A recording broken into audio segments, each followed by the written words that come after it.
ഞാൻ എൻ്റെ ലൈഫിൽ ഇതുവരെയും ഒരു വെജിറ്റബിൾ റെസ്റ്റോറൻറ്റിൽ പോയിട്ടില്ല കേട്ടോ.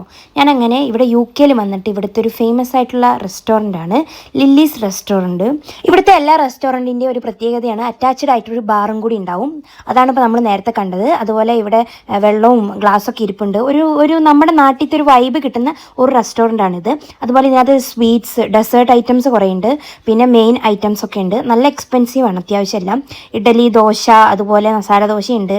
എല്ലാം വെജിറ്റബിൾ ഐറ്റംസ് ആണ്. ഒന്നും നോൺ വെജ് ഇവിടെ കിട്ടത്തില്ല. ഞാൻ ഓർഡർ ചെയ്തത് വെജിറ്റബിൾ ബിരിയാണിയും അതുപോലെ മസാല ദോശയാണ്. ബേസിക്കലി ഇതിൻ്റെ ടേസ്റ്റിനെ കുറിച്ച് പറയാനാണെങ്കിൽ ഇതിൻ്റെ ലുക്കും കാര്യങ്ങളൊക്കെ ഞാൻ വളരെയധികം ഹാപ്പിയാണ്. പിന്നെ ഇതിൻ്റെ ടേസ്റ്റിനെ കുറിച്ച് സത്യസന്ധമായിട്ട് പറഞ്ഞിട്ടുണ്ടെങ്കിൽ എനിക്ക് വെജിറ്റബിൾ ബിരിയാണി അത്രയ്ക്ക് ഇഷ്ടപ്പെട്ടില്ല. ഒരു ടേസ്റ്റ് തോന്നിയില്ല. കുറേ ഉരുളക്കിഴങ്ങും കുറേ പച്ചക്കറിയും അതുപോലെ ഈ മസാലേൻ്റെ കുത്ത് നല്ലോണം ഉണ്ടായിരുന്നു.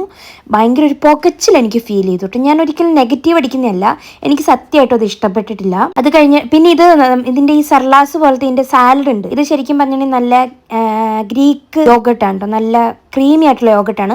അത് കൂട്ടി തിന്നുമ്പോൾ ഒരു ആശ്വാസമുണ്ട് മസാലയ്ക്ക്.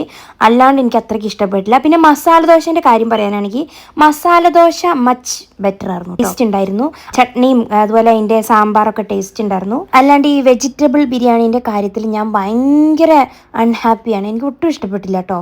ഞാൻ ഇതിനു മുന്നേ വെജിറ്റബിൾ ബിരിയാണി കഴിച്ചിട്ടൊന്നുമില്ല. പക്ഷേ എന്നിരുന്നാലും ഞാൻ ഒരു വേഴ്സ് സാധനമായിട്ട് എനിക്ക് തോന്നി. ഭയങ്കര മസാലേൻ്റെ കുത്തലായിരുന്നു. പിന്നെ എനിക്ക് ഈ നൈഫ് ഇഷ്ടപ്പെട്ടു കേട്ടോ. പിന്നെ ഇവിടുത്തെ ഡെസേർട്ടിന് നല്ല ടേസ്റ്റാണ് കേട്ടോ.